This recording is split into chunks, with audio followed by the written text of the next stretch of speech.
UP में BJP प्रदेश अध्यक्ष के नाम की अटकलों पर विराम लगता दिख रहा है। फतेहपुर से सांसद रही साध्वी निरंजन ज्योति का नाम इस रेस में सबसे आगे दिख रहा है। कल साध्वी निरंजन ज्योति ने राष्ट्रीय अध्यक्ष जेपी नड्डा से मुलाकात की, जिसके बाद माना जा रहा है कि बीजेपी साध्वी निरंजन ज्योति के नाम पर मुहर लगा सकती है। माना जा रहा है कि बीजेपी और संघ साध्वी निरंजन ज्योति को प्रदेश अध्यक्ष बनाकर हिंदुत्व, पिछड़ा वर्ग और महिला कार्ड एक साथ चल सकता है। यूपी की सियासत से जुड़ी ये बड़ी खबर है। यूपी में अध्यक्ष के लिए महिला चेहरे पर दांव खेल सकती है बीजेपी। साध्वी निरंजन ज्योति अध्यक्ष के दौड़ में सबसे आगे बताया जा रही है। जी मीडिया के पास एक्सक्लूसिव जानकारी है। हिंदुत्व का चेहरा है साध्वी निरंजन ज्योति, अति पिछड़ा वर्ग से भी आती है, तो कई कार्ड एक साथ साध सकती है बीजेपी। विशाल रघुवंशी हमारे सहयोगी इस खबर पर बातचीत करने के लिए सीधे जुड़ रहे हैं।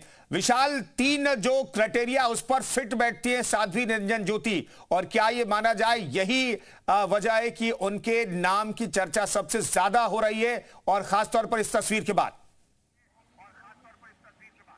देखिए, साध्वी निरंजन ज्योति का जो नाम है वो इसलिए सबसे ज़्यादा आगे चल रहा है क्योंकि उनकी मुलाकात राष्ट्रीय अध्यक्ष जेपी नड्डा से हुई है, और जो तस्वीरें आई हैं वो बहुत कुछ मैसेज दे रही हैं। हालांकि साध्वी निरंजन ज्योति की अगर हम बात करें तो महिला भगवा चेहरा के तौर पर उनको जो है प्रदेश अध्यक्ष की कमान सौंपी जा सकती है, क्योंकि महिला हैं। दूसरी चीज़, उनकी जो जाति है वो निषाद है। ऐसे में जो गैर यादव, जो ओबीसी वर्ग के जो लोग हैं, उनको साधने के लिए एक बड़ा दांव हो सकता है। इसके साथ साथ राम मंदिर आंदोलन में जुड़ी रही, दुर्गा वाहिनी में रही, इसके साथ ही साथ विश्व हिंदू परिषद में रही, तो ऐसे में एक बड़े फायर ब्रांड नेता के तौर पर भी उनको माना जाता है कि हमेशा ही वो हिंदुत्व के मुद्दे को लेकर मुखर रहती हैं। और चूंकि जिस तरह से संघ ने भी अपने हिंदुत्व के मुद्दे को धार दी है, और खास तौर से अगर हम बात करें तो संघ ने ये स्पष्ट कर दिया है कि पीडीआई कार्ड के लिए उत्तर प्रदेश में हिंदुत्व का एजेंडा जो है उसको आगे रखा जाएगा। तो ये फिलहाल कह सकते हैं कि इस पूरे अगर घटनाक्रम को हम देखें तो इस पर साध्वी निरंजन ज्योति का जो नाम है वो सबसे परफेक्ट दिखाई पड़ता है।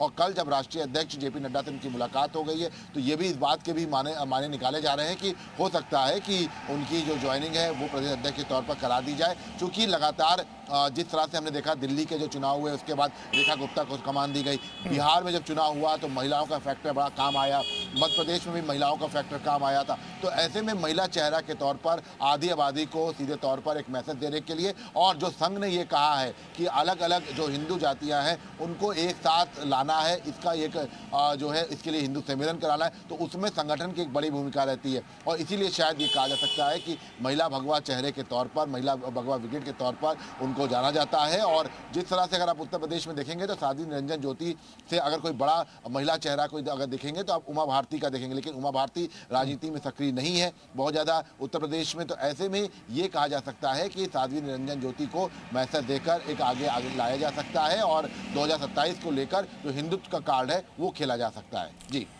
शुक्रिया विशाल इस खबर पर जानकारी देने के लिए आपका।